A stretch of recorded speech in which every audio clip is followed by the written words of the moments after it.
Olá, olá, pessoal, tudo bem? Bom, tô aqui de volta para a nossa segunda aula sobre hermenêutica ontológica, que são as discussões que Heidegger faz sobre o nosso ser no tempo e como que o fato de sermos determinadas pessoas, termos determinados históricos, características e vivermos em determinado momento histórico vai influenciar naquilo que a gente interpreta, né? A gente já viu que as grandes discussões feitas por Heidegger estão voltadas à necessidade do ser humano perceber que as interpretações que ele faz não são necessariamente sem a interferência de elementos subjetivos que digam muito mais sobre quem nós somos do que efetivamente sobre o objeto interpretado.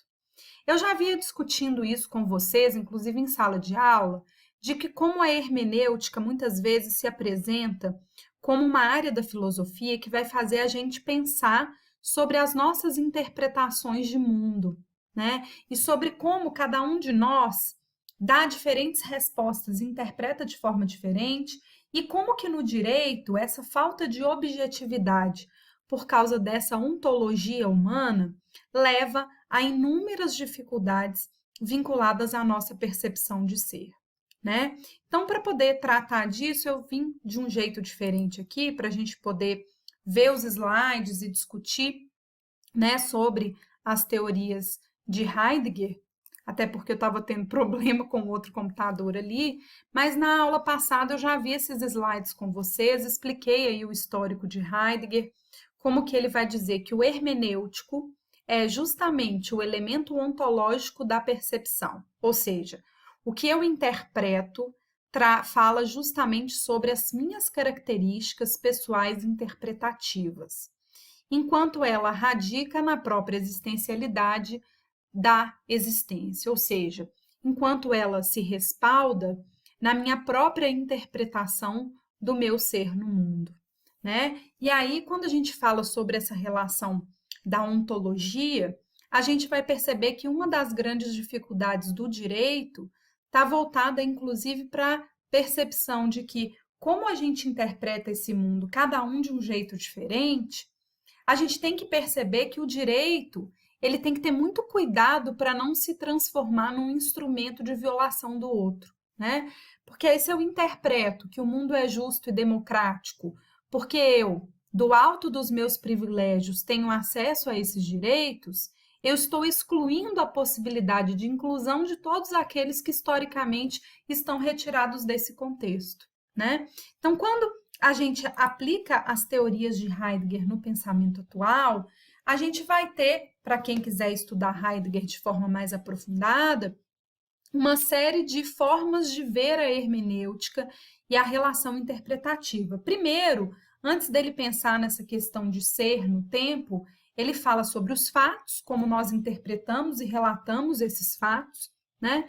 Depois ele fala sobre a proposta do ser no tempo, que são as reflexões voltadas às relações sociais e como que a gente tem essas relações no dia a dia, dentro do momento em que a gente se formou, viveu, a nossa questão histórica, né? Então, às vezes a gente fala assim, mas como que pensavam isso nessa época?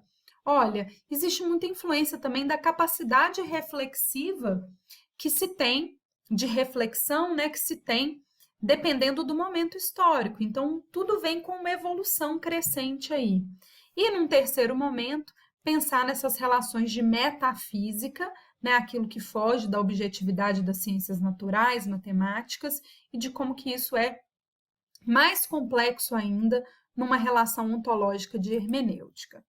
Para tratar sobre a relação, começando então a nossa aula de hoje, mais especificamente, ele vai dizer que o nosso Dasein, ou seja, a nossa análise de quem nós somos no mundo, vai determinar a minha interpretação. E a minha interpretação é sempre determinada como algo posto diante de mim. Então, mesmo que a gente coloque um espelho e as pessoas vejam a mesma imagem, a interpretação desse espelho que vai ser a atividade hermenêutica que cada um de nós vai praticar. Então é até interessante, né? Muita gente brinca assim. Que bom que tem gosto para tudo nesse mundo, né? Então todo mundo tem chance de encontrar um amor, de ser feliz. É mais ou menos por aí, né? Não tem pessoas que às vezes pela imagem, ou até mais sério do que isso, pelas características, pela cabeça, por quem essa pessoa é, que você fala assim: "Nossa senhora, como que essa pessoa conseguiu casar com alguém? Quem foi aquela pessoa que praticou esse ato de caridade, né?" Mas a nossa interpretação, inclusive as pessoas com quem a gente se relaciona, dizem muito sobre quem nós somos. Então, essas escolhas são extremamente plurais e diferenciadas, evidentemente, dependendo do nosso ser no mundo.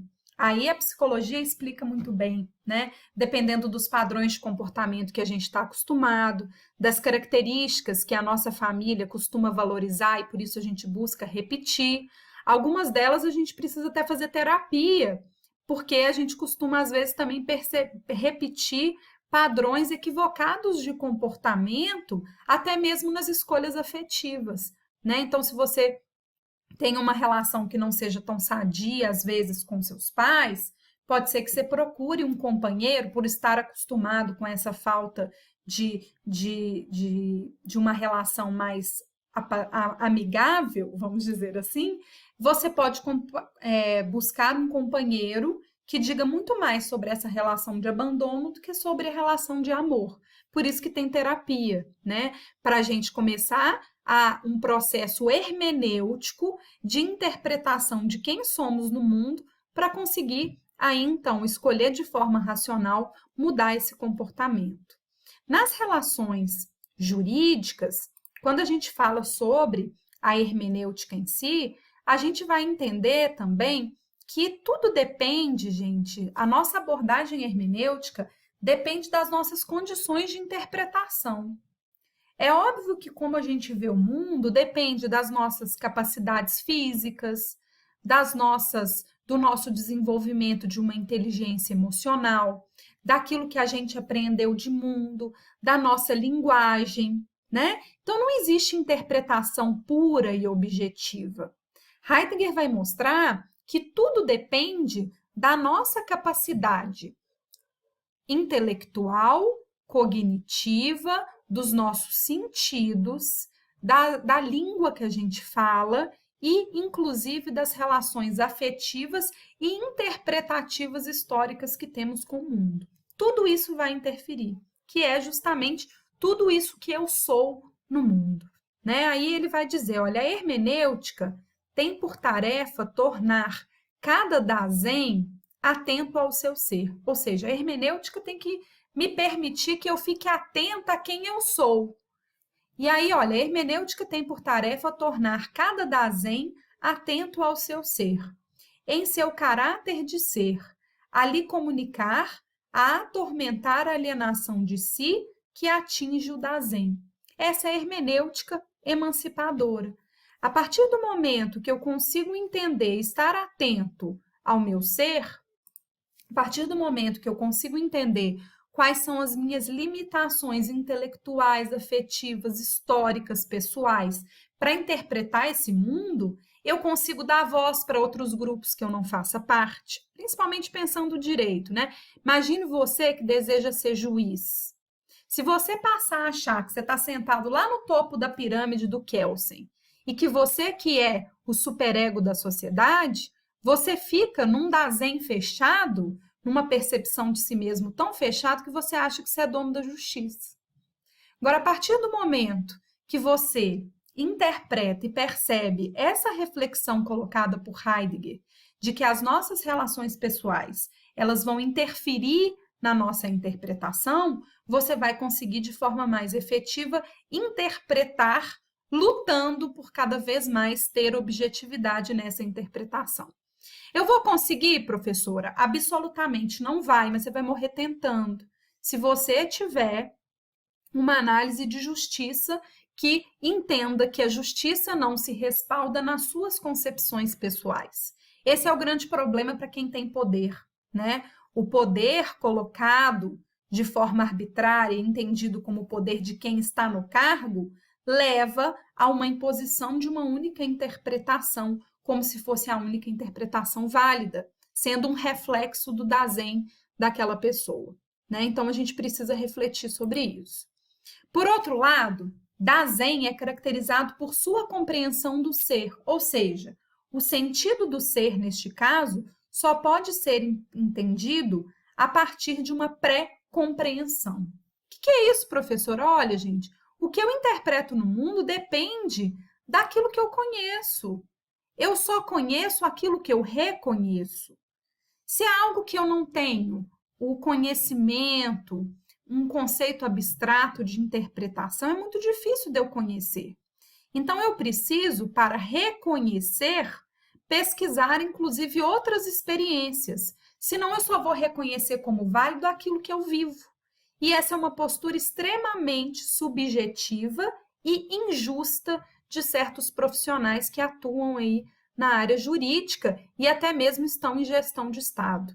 A gente já entrou nessas discussões, cada um, tenho certeza que tem alguém aí na cabeça que você percebe claramente que acha que a única visão dele de mundo é a única visão aceita em função do cargo que ele exerce. Né? Um exemplo clássico disso na história, que a gente vê se repetindo, é o exemplo de Luís XIV, o Rei Sol, que falava: o Estado sou eu que mando. Se o direito falar outra coisa, eu desmando o direito, porque eu determino o direito e o Estado sou eu que mando. Né? Infelizmente, a gente tem muitos entes, a gente tem muitas pessoas imbuídas de cargos públicos que não entendem que o poder é do povo e que eles têm que obedecer à legalidade estrita, que vocês discutem lá no direito administrativo. Eles acabam achando que o poder é deles, porque a capacidade hermenêutica que eles têm é extremamente obtusa, porque eles não têm um exercício de compreensão do seu próprio ser no mundo para compreender que muitas vezes quem nós somos no mundo pode limitar as nossas interpretações sobre o direito, né? E aí isso é fundamental, porque quando a gente trata dessas relações, a gente vai ver claramente como que a interpretação vai fundar nessa existencialidade de quem eu sou no mundo e qual o valor que eu dou para a minha existência. Tem gente que é tão egocentrista que acha até que a Terra é o centro do universo, que ela é plana porque ele vive no plano, interpreta desse jeito e, infelizmente, dependendo do poder que essa pessoa tem no mundo, vai colocar isso questionando qualquer análise objetiva. Essa situação atual do Covid-19, ela é muito interessante, porque a interpretação, se é ou se não é uma gripezinha, ou se é algo mais sério, ela deveria ser feita de forma técnica por profissionais da saúde. Mas várias pessoas, por questões econômicas, que a gente compreende, porque a gente precisa sobreviver, mas por questões econômicas, acabam criando teorias que são acientíficas, sem ciência, para poder dizer e interpretar o Covid-19. Olha como que é super contemporânea essa discussão colocada por Heidegger, né? E aí a gente vai ver que a gente vai entender que não se trata de buscar novos conhecimentos, mas de buscar se autoconhecer para entender como que você se posiciona nesse mundo e a partir dessa posição que você tem no mundo, você vai compreender qual que é a sua capacidade hermenêutica de interpretação. E aí, Heidegger não fala sobre isso, mas uma das reflexões que eu faço sobre essa questão é a questão do direito de voz das minorias. Como é importante a gente ouvir a necessidade da defesa de direitos pela boca de quem sofre a violação, né? Como que eu posso, como uma mulher branca, saber qual que é a realidade racial, de violência de uma mulher negra? Eu não posso. Então, o que eu preciso fazer? Ouvi-la e legitimar o discurso dela, porque a minha opinião não tem importância. O que é importante é a opinião dela, porque através do olhar dela, eu consigo perceber quais são os direitos que precisam ser implantados em função das violências vividas. Estou dando esse exemplo, mas poderia ser qualquer outro de minorias, principalmente os que nós não façamos parte. né?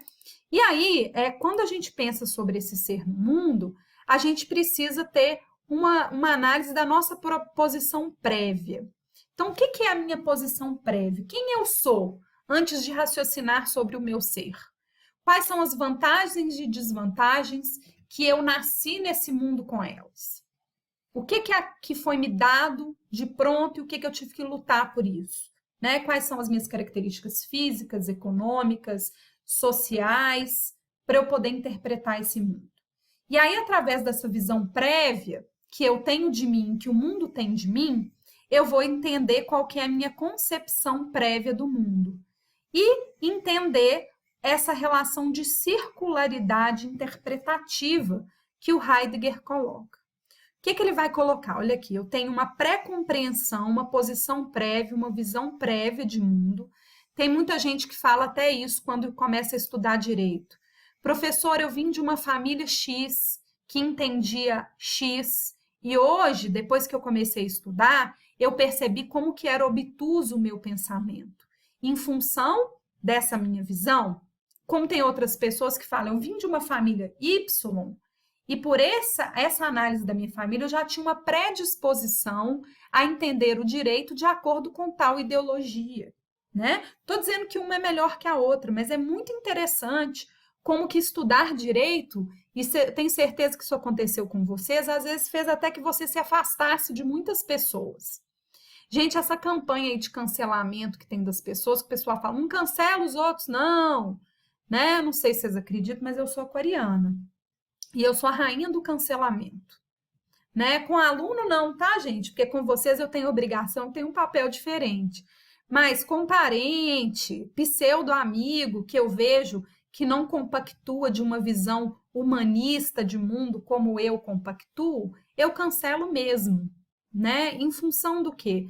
Da não necessidade, da percepção de que quem aquela pessoa é no mundo não combina com quem eu sou. Eu não preciso violá-la, mas eu posso sair de perto, né? Para não precisar viver a violência implantada por aquela pessoa. Enfim, é interessante, não estou falando para vocês fazerem isso não, tá? Cada um sabe o seu limiar de tolerância nas relações humanas, né? E, evidentemente que eu não estou incitando nenhuma conduta de violência, tá, gente? Mas olha, essa pré-apreensão da posição prévia de mundo, inclusive, vai me fazer definir como que vai ser a minha relação de interpretação e como que eu vejo esse mundo. Né? Depois, na compreensão, a presença, eu vou entender que na compreensão, vou ter a presença do que eu projeto como possibilidade de mundo, de interpretação. Né? Então, quem eu sou e como eu projeto, eu vou conseguir entender e vou chegar num ponto de que interpretar é criar novas possibilidades projetadas na compreensão e baseadas nessa pré-apreensão. Né? Então, é muito interessante as reflexões de Heidegger, que ele vai trazer a noção para a gente de que quanto mais a gente se autoconhece e entende quem somos nesse mundo, uma maior capacidade, inclusive, para transpor essas barreiras de pré-compreensão e reentender esse mundo. Bom, muito obrigada pela atenção. Até a próxima aula. Esse barulho aí, meu pai chegando aqui, que ele estava fazendo um exercício ali na garagem, tá, gente? Aqui é vida real. Mas muito obrigada pela atenção. Até a próxima aula. Um beijo, tchauzinho.